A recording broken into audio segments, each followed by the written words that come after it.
Hello fourth class. तो आज हम ईवीएस में 8 चैप्टर देख रहे हैं। 7 हो गया था हमारे पिछले वीडियो में हमने किया था। तो आज हम चैप्टर 8 जिसका नाम है कवरिंग वन शेल्फ, मतलब खुद को ढकना। तो हम खुद को कैसे ढकते हैं?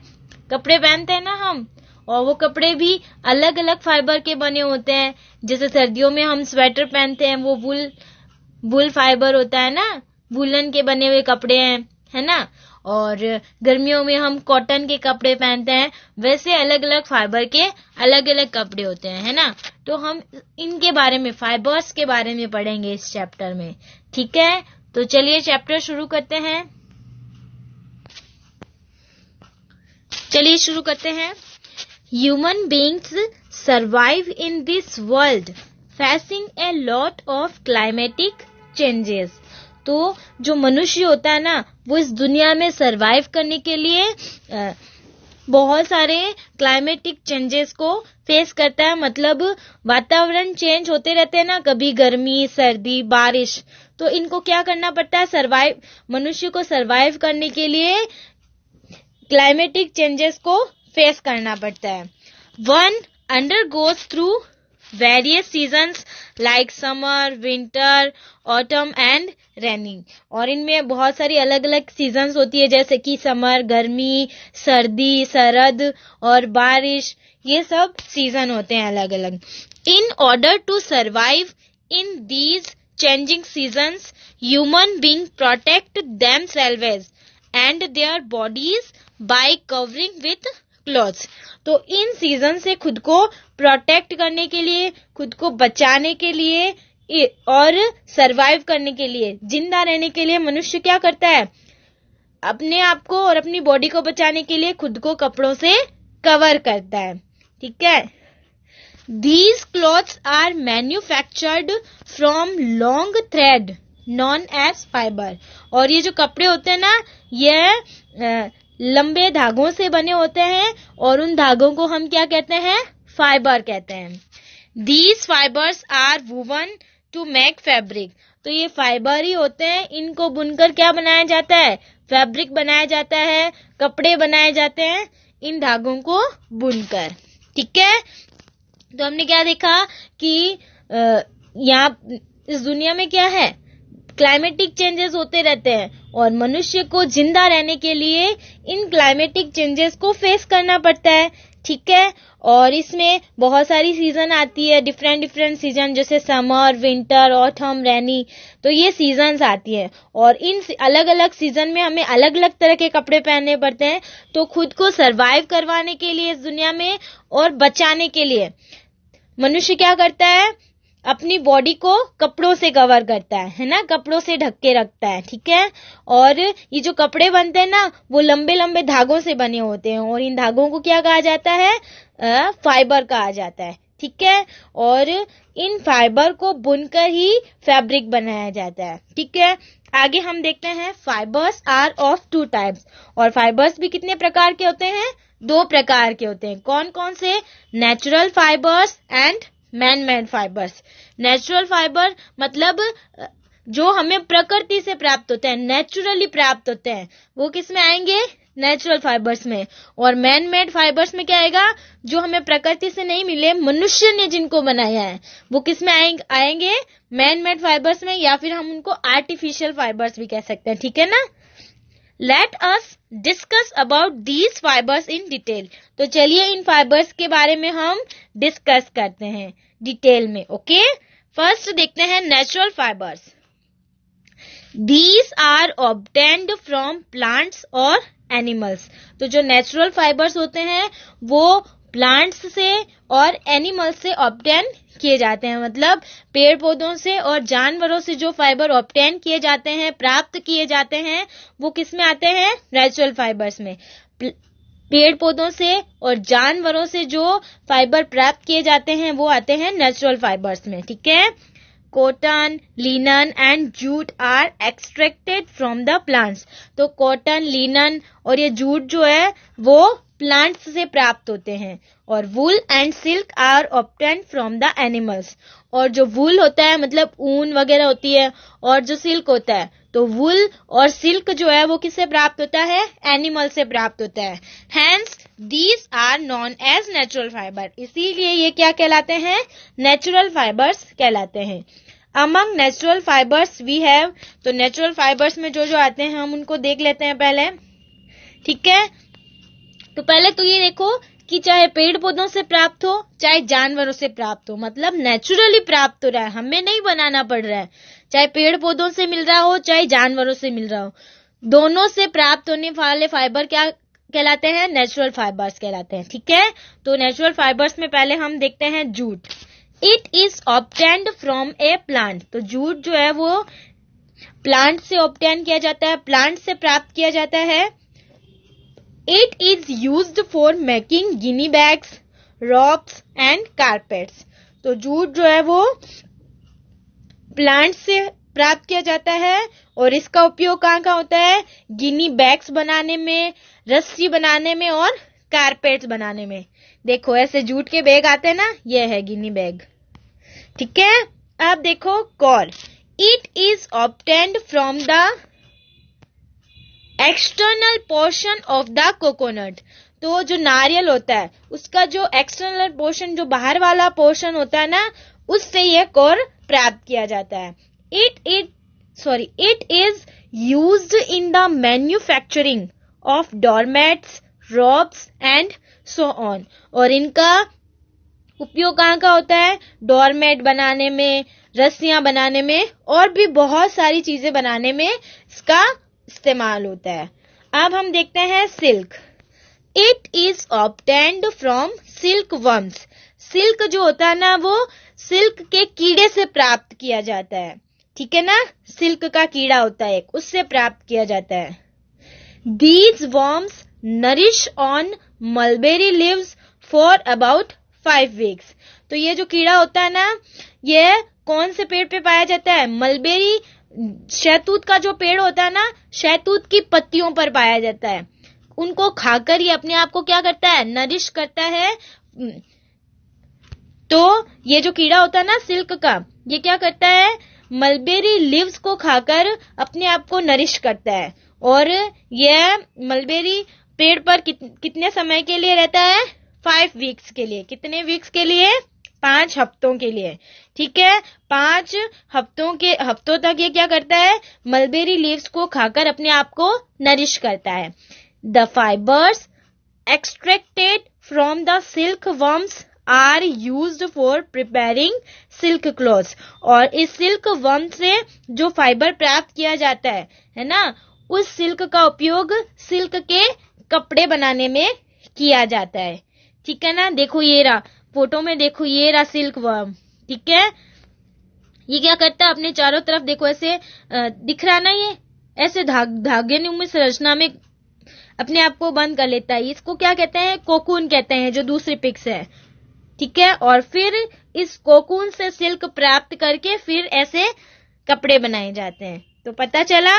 तो देखो रिमेंबर में silk worms rear themselves on an object known as cocoon.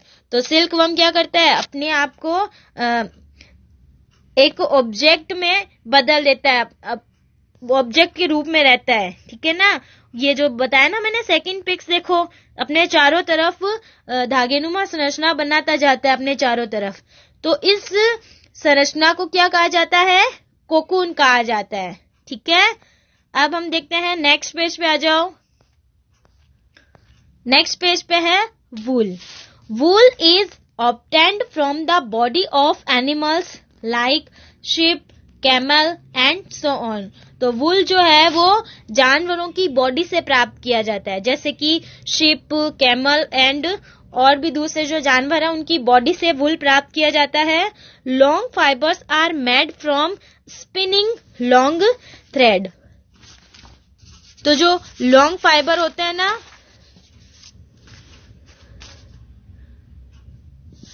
उनकी लॉन्ग फाइबर की कताई करके, ठीक है ना, लंबे लंबे धागे बनाए जाते हैं। These are used for making woolen items like coat, blazers and sweater etc. और फिर इन जो वूल के जो धागे होते हैं ना, थ्रेड, फिर उनका यूज कहाँ पर किया जाता है? वूलन आइटम्स बनाने में किया जाता है, जैसे कि कोट बनाना, ब्लेजर्स बनाना, स्वेटर्स बनाना, इन सब में फिर वूल का प्रयोग किया जाता है, वूल का। ठीक है, अब नेक्स्ट देखो cotton. Cotton is obtained from the cotton plants. तो कॉटन कहाँ से प्राप्त होता है? कॉटन प्लांट से प्राप्त होता है। ठीक है, it is found inside the fruit of cotton plant known as the bolls. और यह कॉटन कहाँ पाया जाता है? यह कॉटन प्लांट का जो फ्रूट होता है ना, उसके अंदर पाया जाता है, जिसको बॉल्स कहा जाता है। ठीक है, तो कॉटन हमें कॉटन प्लांट से प्राप्त होता है। कपास का पौधा होता है ना, वो तो कॉटन प्लांट से प्राप्त होता है कॉटन।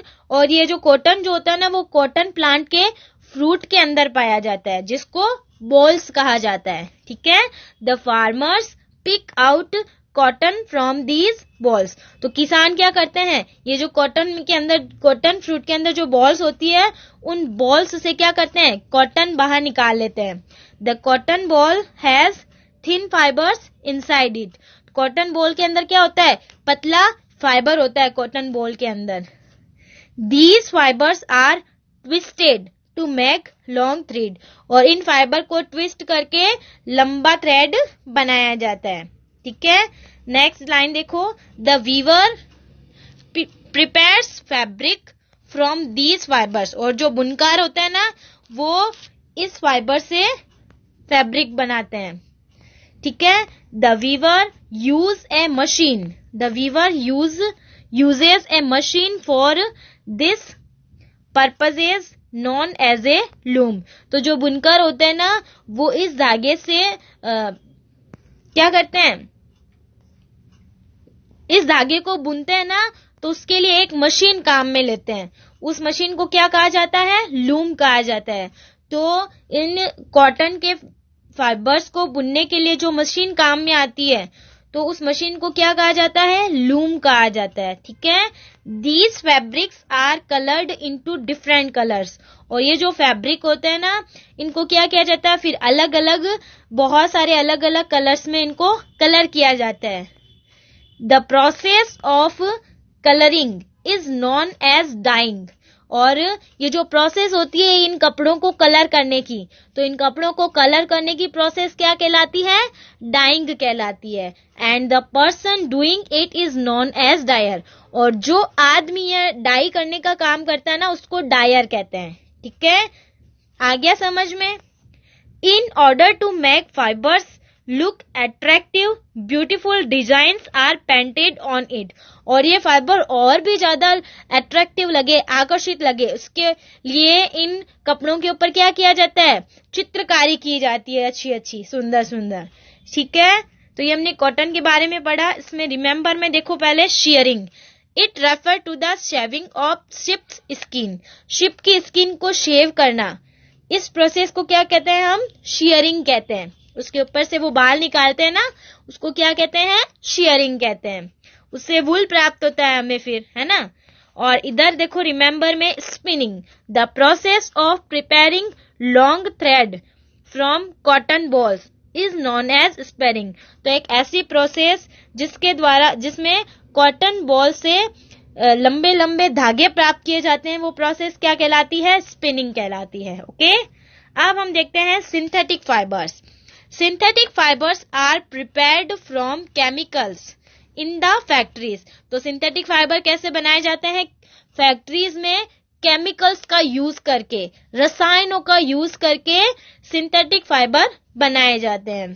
ठीक है, तो सिंथेटिक फाइबर कोई मैन मेड फाइबर कहते हैं, हम इनको आर्टिफिशियल फाइबर्स भी कह सकते हैं। ठीक है ना, नेचुरल फाइबर हमारे हो गए, ये क्या पढ़ रहे हैं हम? सिंथेटिक फाइबर्स पढ़ रहे हैं। तो सिंथेटिक फाइबर्स को और हम क्या कह सकते हैं? मैन मेड फाइबर्स कह सकते हैं। और हम इनको आर्टिफिशियल फाइबर्स भी कह सकते हैं। तो सिंथेटिक फाइबर कैसे बनाए जाते हैं?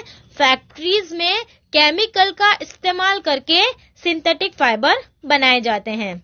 These include nylon, rayon and Terylene. तो सिंथेटिक फाइबर कौन कौन से होते हैं? नायलॉन, रेयन, टेरिलिन और भी होते हैं। तो ये होते हैं synthetic fibre. Some of the special features of these fibres are, तो कुछ स्पेशल फीचर्स होते हैं, कुछ विशेषताएं होती है इन फाइबर्स की, तो वो देखते हैं हम। पहली देखो, they have more durability in comparison with the natural fibres. तो ये क्या होता है? मोर ड्यूरेबल होते हैं, मतलब नेचुरल फाइबर की तुलना में यह ज्यादा चलते हैं। ठीक है। They remain smooth and wrinkle free, और ये क्या होते हैं? व्रिंकल फ्री होते हैं। ठीक है, मतलब इनमें क्या होता है? सल जो होते हैं ना, आसानी से नहीं आते, व्रिंकल नहीं आते आसानी से इनके अंदर। और दे हैव फास्ट कलर्स, और इनका कलर क्या होता है? फास्ट होता है, मतलब पक्का होता है। ठीक है ना, आसानी से कलर नहीं छूटता है, इनका कलर बिल्कुल पक्का कलर होता है। जैसे होता है ना कि जैसे आप कॉटन के कपड़े लो, आप जब धोते हो ना उनमें, तो उनमें से क्या होता है? वो कलर निकलता है पानी के साथ, है ना। लेकिन जो ये सिंथेटिक फाइबर से बने कपड़े होते हैं ना, इनके कलर क्या होते हैं? पक्के होते हैं, कलर निकलता नहीं है इनका। ठीक है, आओ नेक्स्ट पेज पे। केयरिंग ऑफ द क्लॉथ्स, कि हम कपड़ों की देखभाल कैसे करेंगे, कैसे कर सकते हैं, तो बता रहे हैं कि कैसे देखभाल करनी चाहिए कपड़ों की। Everyone must take proper care of these clothes, तो हर एक को क्या करना चाहिए? कपड़ों की बहुत अच्छे से केयर करनी चाहिए। Each type of cloth need some special care, तो अलग अलग प्रकार के कपड़ों के लिए अलग अलग प्रकार की केयर होती है, मतलब हर एक कपड़े को सेम केयर जरूरत नहीं होती है, किसी को ज्यादा केयर की आवश्यकता होती है, किसी को कम केयर की आवश्यकता होती है। ठीक है, और कुछ को स्पेशल केयर देने की आवश्यकता होती है। Let us analyse these caring tips, तो चलिए हम केयरिंग टिप्स देखते हैं। कॉटन क्लॉथ्स, मतलब जो कॉटन के कपड़े होते हैं उसके लिए हमें क्या क्या ध्यान रखना होता है? देखो, iron them regularly as they get wrinkled quickly, तो कॉटन के कपड़ों को रेगुलरली आयरन करते रहना चाहिए, प्रेस करते रहना चाहिए, क्योंकि इनमें क्या होता है? जल्दी से व्रिंकल आ जाता है इस टाइप के कपड़ों में। वॉश देम सेपरेटली, और इनको अलग से धोना चाहिए, क्योंकि फिर कलर निकलता है ना इनका, इसलिए इनको क्या करना चाहिए? कॉटन के कपड़ों को अलग से धोना चाहिए। Dry them in A shady place, और इनको छाया में सुखाना चाहिए। Avoid washing white clothes with the coloured clothes, और जो सफेद कपड़े होते हैं ना, उनको कलरफुल कपड़ों के साथ धोने से बचना चाहिए। कलरफुल कपड़ों के साथ सफेद कपड़े नहीं धोने चाहिए। Treat white clothes with A whitener, और जो सफेद कपड़े होते हैं उनको व्हाइटनर से ट्रीट करना चाहिए। Prevent them from moths and fungus during moisture, और मॉइस्चर मतलब मॉइस्चर से बचाने के लिए जब क्या होता है कि बारिश और का मौसम होता है ना, तब क्या होता है कि कुछ गीला गीला सा मौसम होता है ना, मॉइस्ट होता है उस टाइम, मॉइस्ट जो हमारा वातावरण होता है, तो उस वातावरण से कपड़ों को क्या होता है? उस टाइम उन कपड़ों के अंदर मॉथ्स, कीड़े लग जाते हैं, फंगस लग जाती है, तो हमें इन कपड़ों को बचाना चाहिए। ठीक है ना। और store them in dry place, और इनको क्या करना चाहिए? सूखी जगह पर इनको स्टोर करके रखना चाहिए।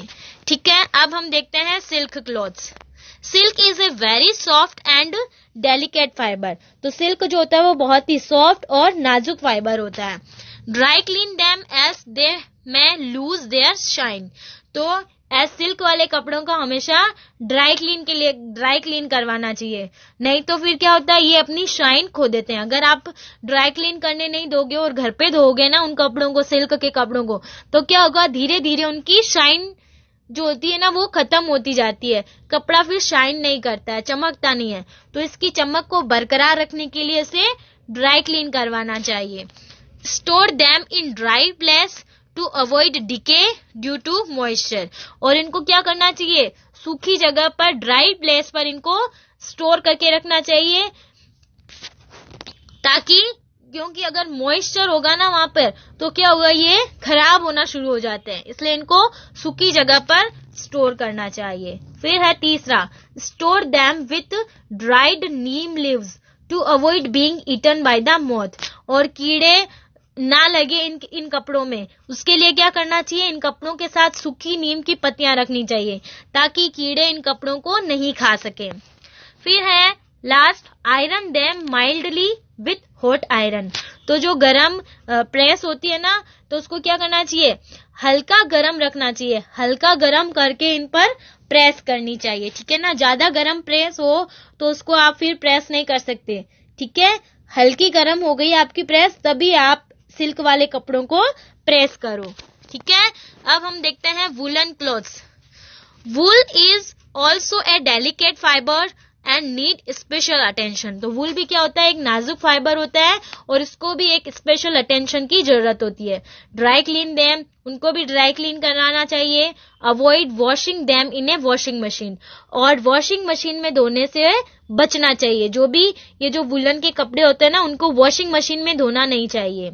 और तीसरा है preserve them with naphthalene balls during summer season to protect them from moths. तो मॉथ्स मतलब कीड़ों से बचाने के लिए इनको इनमें क्या रखना चाहिए, नेफ्थेलिन के बॉल्स आते हैं ना, जो हम ऐसे घरों में बोलते हैं, वो कपूर वाले व्हाइट व्हाइट बॉल देखे होंगे, आपकी मम्मी स्वेटर्स वगैरह के साथ रखती है, कपड़ों के साथ भी रखती है व्हाइट बॉल। तो वो क्या होते हैं, नेफ्थेलिन बॉल्स होते हैं, ठीक है ना। खाने के लिए नहीं होते, वो कपड़ों के लिए होते हैं, ठीक है। तो जो नेफ्थेलिन बॉल्स होते हैं, वो उन बॉल्स को क्या करना चाहिए, जब समर सीजन होता है, मतलब जब भी हम कपड़े सर्दी जाने के बाद हम स्टोर करके रखते हैं ना, तब उन कपड़ों के साथ नेफ्थेलिन के बॉल्स रखने चाहिए ताकि उन कपड़ों में कीड़े नहीं लगे, ठीक है।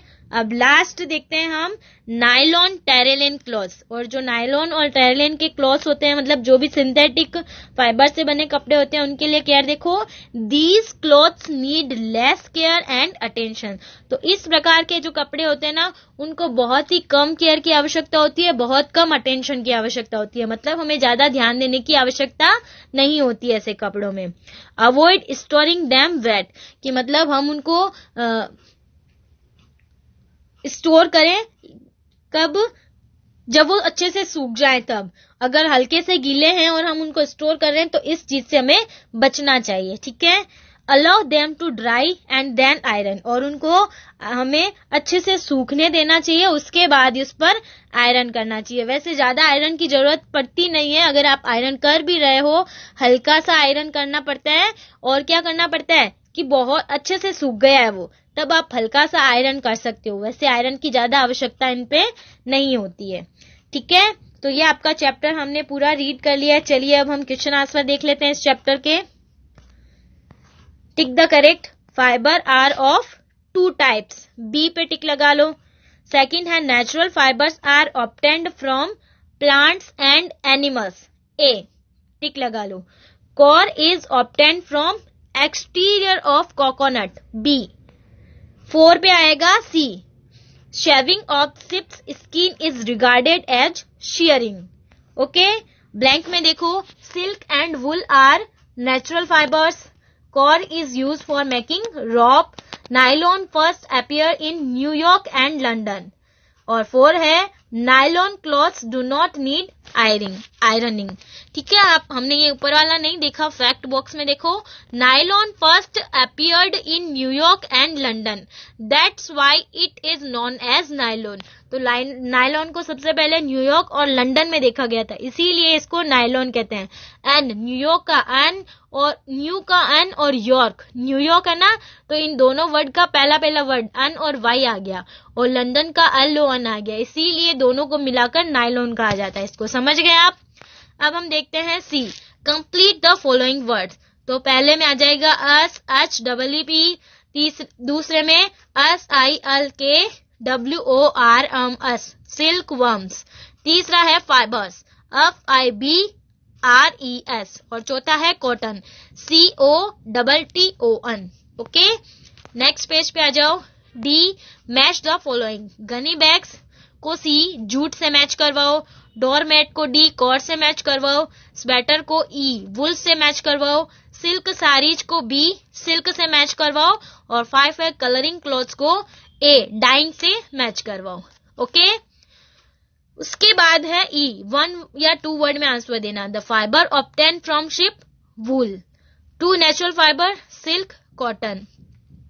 The insects used for preparing soil, sorry इसमें मैंने लिखा नहीं, the insect use for preparing soil is silk worm आ जाएगा। ठीक है, आप लिख लोगे अच्छे से, बता देती हूं मैं, इसमें आप लिखोगे SILKWORMS,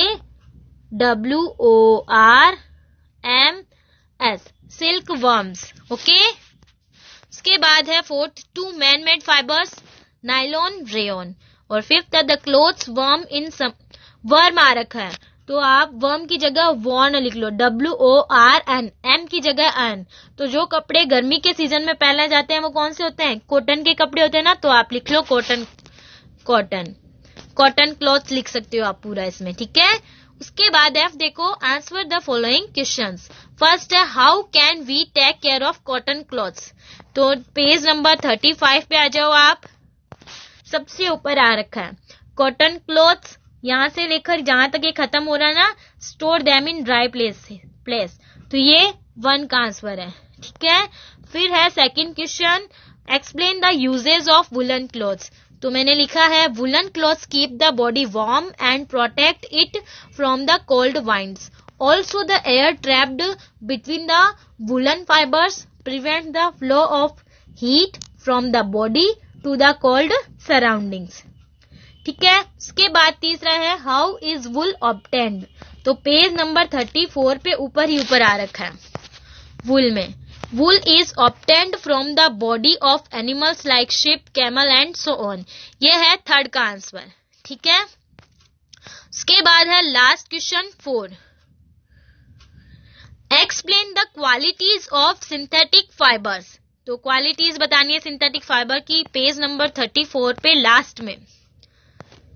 some of the special features of these fibres are, यहां से लगाओ और ये तीनों फीचर्स, लास्ट है इसका दे हैव फास्ट कलर्स, यहां तक है फोर्थ का आंसर। ठीक है, तो ये आपका चैप्टर हो गया है। तो अब आपको नोटबुक में क्या क्या करना है मैं बता देती हूँ। तो आप नोटबुक में क्या करोगे, टिक द करेक्ट इसी में रखना है, ब्लैंक वाला question, complete the following, match वाला भी आप इसी में रख लेना, E और F। ठीक है, तो आप नोटबुक में करोगे BCEF, ये आप अपनी नोटबुक में सुंदर सुंदर राइटिंग में वर्क करोगे। ये आपका चैप्टर 8 कवरिंग 1 शेल्फ कंप्लीट हो गया। ओके।